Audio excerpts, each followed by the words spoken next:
औज़ु बिल्लाहि मिनश्शैतानिर्रजीम बिस्मिल्लाहिर्रहमानिर्रहीम अल्हम्दुलिल्लाहि वस्सलातु अला अहलिहा अम्मा बादु फ़क़द क़ालल्लाहु सुब्हानहु व तआला फ़ी किताबिहिल मुत्क़न व क़ौलुहुल अहसन बिस्मिल्लाहिर्रहमानिर्रहीम या अय्युहल्लज़ीना आमनू इज़ा नूदिया लिस्सलाति मिन यौमिल जुमुअह फ़स्अऊ इला ज़िक्रिल्लाहि व ज़ुल बैह।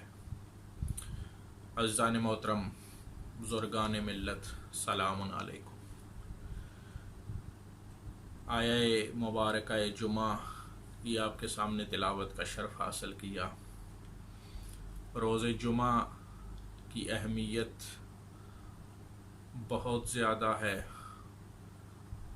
और शब जुमा की हैसियत भी रोज़े जुमा की वजह से है। यानी जुमेरात की रात की अहमियत और फजीलत भी रोज़े जुमा की वजह से है। बहुत सारे आमाल हैं, बहुत सारी फजीलतें हैं शब जुमा की और रोज़े जुमा की। उनमें से चंद एक आपके सामने गोशगुजार कर रहा हूँ। सबसे पहली जो फजीलत है शब जुमा की और रोज़े जुमा की वो है अपने वालिदैन की कब्र की ज़ियारत करना। माँ बाप अगर दुनिया से चले गए हैं तो उनकी कब्र की ज़ियारत करना शब जुमा में या रोज़े जुमा नमाज जुमा के बाद, ये बहुत बड़ा अमल है और बहुत बड़ी फजीलत है इस अमल की।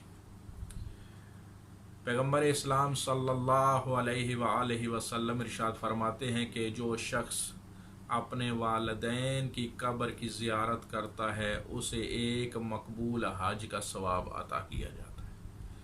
एक मकबूल हज का सवाब है अपने वालिदैन की कब्र की ज़ियारत करना, शब जुमा हो या रोज़े जुमा।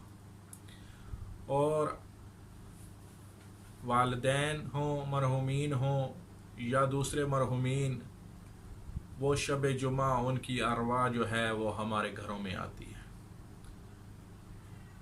और आके तकाज़ा करती हैं कि हमारे लिए कुछ हदिया भेजो, हमारी तरफ किसी को खाना खिलाओ, किसी मिस्कीन को पानी पिलाओ, किसी गरीब को लिबास दो हमारे नाम पर, ताकि हमें उसका अजर मिले, हमें जो है अल्लाह की रहमत मिले, हमारे अज़ाब में तख़फ़ीफ़ हो।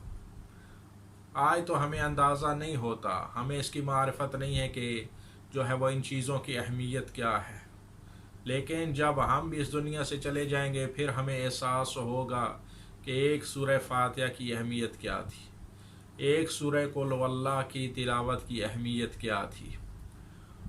और अगर कुछ ना भी भेज सकें अज़ीज़ान मोहतरम अपने मरहुमीन को इस रात इस दिन में, तो सबसे बड़ा अमल निहायत आसान है, वो उनकी अज़ाब में तख़फ़ीफ़ का बाइस बनता है मरहुमीन के, वो है मोहम्मद व अहले बैत मोहम्मद पर सलवात पढ़ना। एक मरतबा आप दरूद पढ़ के अपने मरहुमीन को हदिया कर दें तो ये उनके लिए बहुत बड़ा हदिया है, ये उनके लिए अज़ाब से तख़फ़ीफ़ के लिए बहुत बड़ी नेमत होगा। ये पहला अमल है शब जुमा और रोज़े जुमा के अपने वालिदैन की कब्र की ज़ियारत करना। और दूसरा अमल जो शब जुमा और रोज़े जुमा का है वो अफ़ज़ल तरीन अमल ये है कि मोहम्मद और अहले बैत मोहम्मद पर दरूद पढ़ना, मोहम्मद और अहले बैत मोहम्मद पर सलवात भेजना, ये अफ़ज़ल तरीन अमाल में से है शब जुमा में और रोज़े जुमा। और तीसरा अमल जो रोज़े जुमा का है वो है गुस्ल जुमा करना। गुस्ल जुमा का वक्त क्या है?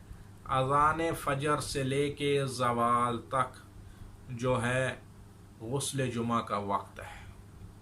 और इसकी अहमियत कितनी है गुस्ल जुमा की? पैगम्बर इस्लाम सल्लल्लाहु अलैहि वसल्लम इरशाद फरमाते हैं कि अगर तुम्हें पानी ख़रीद कर भी गुस्ल जुमा करना पड़े तो गुस्ल जुमा को तर्क न करो। इतनी अहमियत है गुस्ल जुमा की।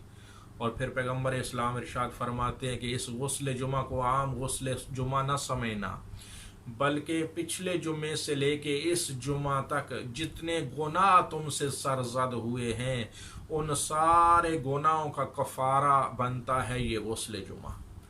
यानी हम जुमे के दिन जो गुस्ल कर रहे होते हैं वो हम صرف غسل نہیں کر رہے ہوتے، ہم اپنے بدن سے پانی جو ہے وہ نہیں بہا رہے ہوتے، بلکہ اپنے گناہوں کو دھو رہے ہوتے ہیں، اپنے گناہوں کو جو ہے وہ صاف کر رہے ہوتے ہیں۔ اتنی اہمیت ہے غسل جمعہ کی، اور اس کا وقت جو ہے وہ اذان فجر سے لے کے زوال آفتاب تک ہے روز جمعہ۔ اور پیغمبر اسلام ارشاد فرماتے ہیں کہ جو شخص، جو مومن 40 جمعہ لگاتار غسل جمعہ کرے، میں محمد صلی اللہ علیہ وآلہ وسلم اس بات کی گارنٹی دیتا ہوں، گواہی دیتا ہوں کہ قبر میں اس شخص کا جسم خراب نہیں ہوگا، اس کا جسم بوسیدہ نہیں ہوگا۔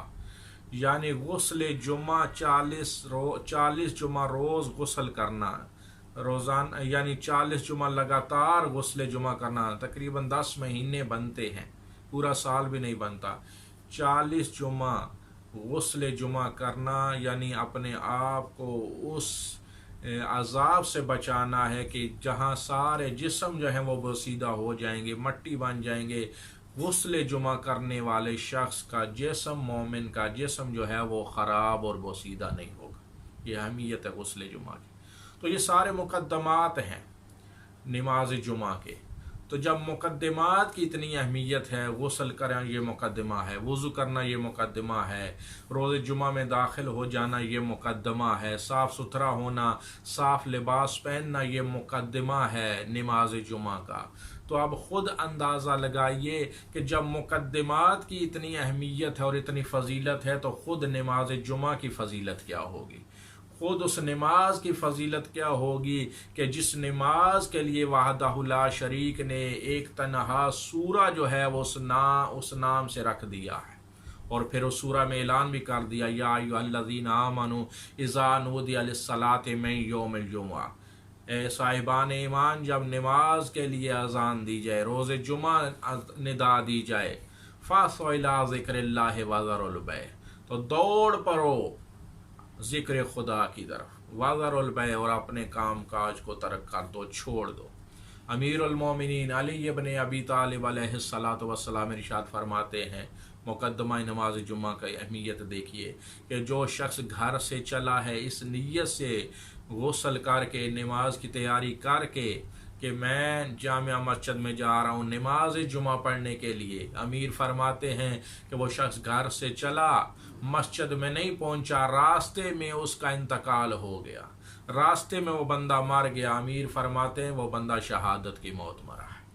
وہ موت عام موت نہیں ہے، وہ موت شہادت کی موت ہے۔ نماز جمعہ پہ نہیں پہنچا، صرف تیاری کی ہے، غسل کیا ہے، وضو کیا ہے، گھر سے اس نیت سے نکلا ہے کہ میں نماز جمعہ کو ادا کرنے کے لیے جا رہا ہوں، ابھی نماز جمعہ ادا کی نہیں ہے، لیکن نیت اس کی تھی کہ نماز جمعہ ادا کرنا، مقدمہ طے کر کے چلا تھا، اس مقدمے کی وجہ سے اس کی موت جو ہے وہ عام موت نہیں رہی، بلکہ اس کی موت شہادت کی موت ہو گئی ہے۔ تو عزیزان محترم، برادران گرامی قدر، پھر خود اندازہ لگائیے جب مقدمات میں اتنی فضیلت ہے تو پھر جب انسان نماز جمعہ کے لیے مسجد میں پہنچ جائے گا اور خطبات سنے گا، نماز جمعہ ادا کرے گا، تو پھر جو ہے اسے کیا اہمیت ملے گی، کیا اس کی فضیلت ہوگی۔ وہ خود قرآن میں پروردگار عالم نے سورہ جمعہ میں ارشاد فرما دیا کہ جب تم نماز پڑھ چکو تو پھر زمین پر پھیل جاؤ اور فضل الہی کو تلاش کرو، فضل الہی تمہارا مقدر بنے گا، فضل الہی تمہارے شامل حال رہے گا۔ دعا ہے رب کائنات سے کہ پروردگارا اس شب جمعہ کی وساطت سے ہمارے گناہان صغیرہ و کبیرہ سے درگزر فرما، ہمارے مرحومین کی مغفرت فرما، ہم سب کو نماز جمعہ کی اہمیت کو سمجھنے اور اسے ادا کرنے کی توفیق عطا فرما۔ وارث جمعہ، وارث امام زمان، وارث شہداء حضرت امام زمان علیہ الصلاۃ والسلام کے ظہور میں تعجیل فرما، ہمیں ان کے جان نثار۔ اللہم صلی علی محمد۔